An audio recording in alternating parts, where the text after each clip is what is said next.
2024 लोकसभा चुनाव के नतीजे बीजेपी की उम्मीद के मुताबिक नहीं रहे। पार्टी को महाराष्ट्र और राजस्थान में तो धक्का लगा ही, लेकिन सबसे ज्यादा नुकसान उसे उत्तर प्रदेश में उठाना पड़ा है।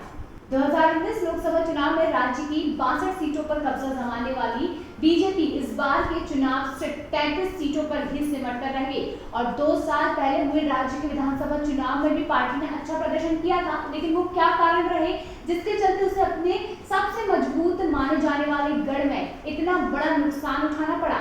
बताते चले, दरअसल पार्टी के प्रदेश अध्यक्ष भूपेंद्र चौधरी ने पिछले 2 दिनों में दिल्ली में पीएम मोदी, अमित शाह और जेपी नड्डा से मुलाकात में फीडबैक रिपोर्ट दी और इस विस्तृत चर्चा की। बता देते हैं कि इस रिपोर्ट में हार के कारणों का विस्तार से जिक्र किया गया।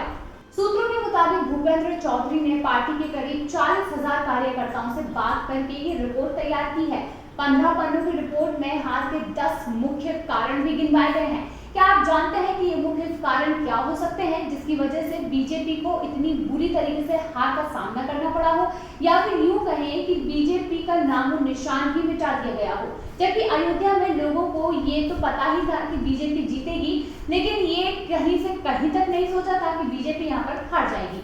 चलिए हम जानेंगे कि उत्तर प्रदेश में बीजेपी के हार के वो 10 कारण क्या है जिसकी वजह से बीजेपी को हार का मुंह देखना पड़ा। रिपोर्ट में जो सबसे बड़ा कारण गिनाया गया है वो है बीते 6 साल से लगातार सरकारी नौकरियों में पेपर लीक होना, यानी कि पेपर लीक के मुद्दे से पार्टी को लोकसभा चुनाव में काफी ज्यादा नुकसान हुआ है। इससे युवा वोटर पार्टी से छिटक सा गया है। दूसरा कारण है राज्य सरकार की नौकरियों में संविदा कर्मियों की भर्ती के लिए सामान्य वर्ग के लोगों को प्राथमिकता देना बताया गया है। माना यह गया है कि इससे विपक्ष के आरक्षण खत्म करने जैसे आरोपों और मुद्दों को बल मिला है, जिससे कि पार्टी के एससी, एसटी और ओबीसी वोटों में कमी आई है। इसके अलावा रिपोर्ट में जिक्र ये किया गया है कि राज्य सरकार के प्रति कार्यकर्ताओं में असंतोष भी खराब प्रदर्शन की वजह रही है। इससे पहले रविवार यानी कि 14 जुलाई को लखनऊ में हुई प्रदेश कार्य समिति की बैठक में भी ये मुद्दा उठाया गया था।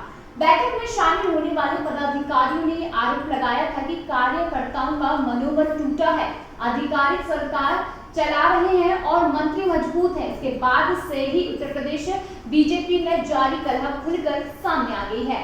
प्रदेश अध्यक्ष की रिपोर्ट में राज्य के अधिकारियों और प्रशासन पर मनमानी करने का आरोप भी लगाया गया है। हालांकि यही आरोप कार्य समिति की बैठक में बीजेपी के कार्यकर्ताओं ने भी लगाया था। राजपूत समाज की नाराजगी भी हार के कारणों में से एक बताई गई है। दरअसल ऐन चुनाव से पहले उत्तर प्रदेश में बीजेपी के खिलाफ राजपूत समाज की नाराजगी की खबरें सामने आने लगी थी। बीजेपी यानी कि पश्चिमी उत्तर प्रदेश में तो ठाकुर चौबीसी ने बीजेपी के बहिष्कार का ऐलान तक कर दिया था। माना यह जा रहा था कि राजपूतों की नाराजगी भी पार्टी पर भारी पड़ी है। पार्टी नेताओं के संविधान बदलने वाले बयानों ने भी उत्तर प्रदेश को खासा नुकसान पहुंचाया है। समाजवादी पार्टी और कांग्रेस ने इस मुद्दे को तेजी से लटका और चुनाव में पूरी तरीके से भुनाने की कोशिश की है।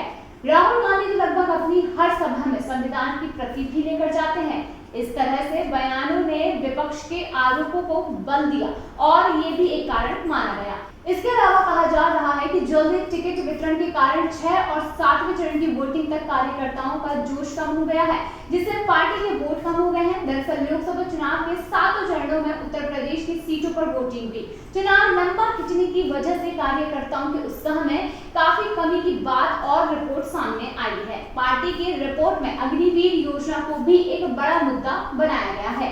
कांग्रेस नेता राहुल गांधी ने लगातार चुनाव में इस मुद्दे को उठाया था। हालांकि तब बीजेपी नेताओं ने इस योजना का चुनाव किया था, लेकिन अब इसे हार के कारणों में से एक माना गया है। भूपेंद्र चौधरी की रिपोर्ट में ये कहा गया है कि सरकारी अधिकारियों में पुरानी पेंशन स्कीम का मुद्दा हावी है। इसे लेकर उनकी नाराजगी का खामियाजा बीजेपी को चुनाव में उठाना पड़ा है। साथ ही साथ रिपोर्ट में दावा किया गया कि निचले स्तर पर चुनावी अधिकारियों ने बीजेपी के कोर वोटर्स का नाम मतदाता सूची से काट दिया। लगभग सभी सीटों पर 30 से 40 हजार भाजपा कोर वोटर्स के नाम लिस्ट से हटा दिए गए, जिससे कि चुनाव में नुकसान हुआ। उत्तर प्रदेश में हार के कारणों पर बनी इस रिपोर्ट में ये कहा गया है कि पार्टी को समय रहते इन सभी कारणों को ठीक कर लेना चाहिए। साथ ही सरकारी अधिकारियों और प्रशासन में पार्टी कार्यकर्ताओं के साथ सम्मानजनक व्यवहार भी करना चाहिए। इस तरीके से बीजेपी की आपस की कलह भी देखने को मिली और उसी वजह से यहाँ पर एक कारण ये माना जा रहा है कि बीजेपी को हार का सामना करना पड़ा। वहीं इसके साथ ही पुराना उम्मीदवार उतारना भी बीजेपी को भारी पड़ा।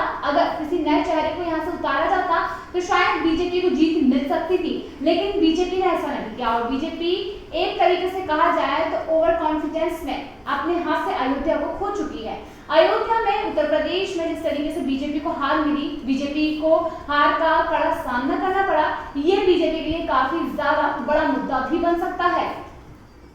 आने वाले समय में पार्टी चाहती है कि वो एक अच्छा काम करे और भी ज्यादा ऊपर उठे, लेकिन इसके लिए आपने देखा कि इस बार एनडीए की सरकार बनी है, मतलब कि प्रधानमंत्री नरेंद्र मोदी 400 पार नहीं कर पाए हैं, लेकिन फिर भी एनडीए की सरकार बनी है और अब कार्य फिर से शुरू हो चुके हैं। तो ये पूरी कोशिश रहेगी बीजेपी की कि वो उत्तर प्रदेश में अच्छा सा अच्छा अपना काम कर वापस बीजेपी की सरकार को वहां पर ला सके। और इसके साथ ही इस विषय पर आपको क्या लगता है, क्या उत्तर प्रदेश से बीजेपी की हार सही है या फिर आप कांग्रेस का समर्थन करेंगे? कमेंट सेक्शन में जरूर बताइए।